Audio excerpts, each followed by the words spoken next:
So before you talked about mindset, something that I know is a big deal for a lot of entrepreneurs, loneliness.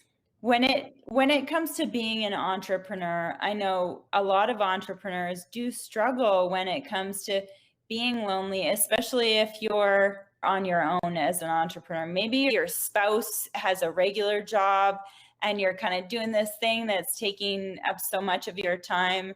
What would you say when it comes to being lonely as an entrepreneur? Does that actually exist? Like what you can do? Because I imagine if you went from corporate to just being on your own, how did you, I guess, get past that? Or is that even a thing? Oh, it's a thing. It's 100% a thing. I had my husband, so I was very lucky. I had my husband and my baby, and his parents lived with us in the house and stuff. But still, there are the moments where you're like, man, I wish I had some people around. There are a couple things that I suggest there. One is a little difficult to do in the times that we live in right now anyway, and that's, going to a coffee shop and just spending some time there and working. Things get a little awkward just because of how things are right now.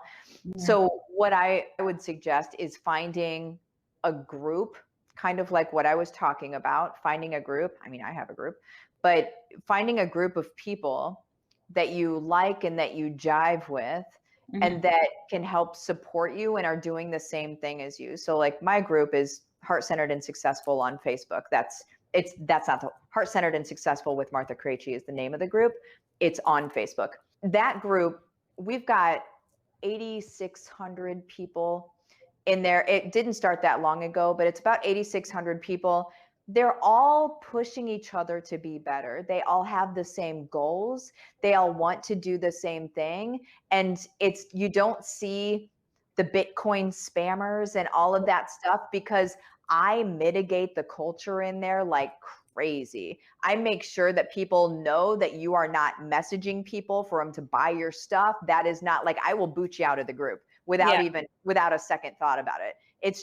That's not what it's for, right? It's for cheerleading and supporting and pushing each other, because I understand that, yes, it does get lonely in the beginning, and sometimes in the very beginning you may really want to be doing something in your business, and maybe the person that you spend a lot of time with, whether it be your spouse or your boyfriend or girlfriend or whatever, maybe they don't understand that yet, and maybe they're not on board yet.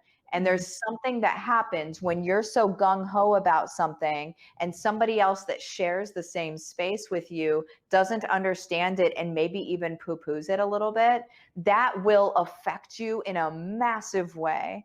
And so what you need to do is you need to be able to at least get into a space where there's a lot of other people moving the same direction. Because what I understand about a herd of people all moving one way is that if you're standing in the middle of it, you cannot stand still. You Yeah. have to also grow. You have to also move. And so that's the kind of group that you want to be in, not the kind that are starting fights with each other or trying to sell each other everything. That's not the kind of group I'm talking about. I'm talking about the type of group where you get filled up. That's the type of group that I'm talking about.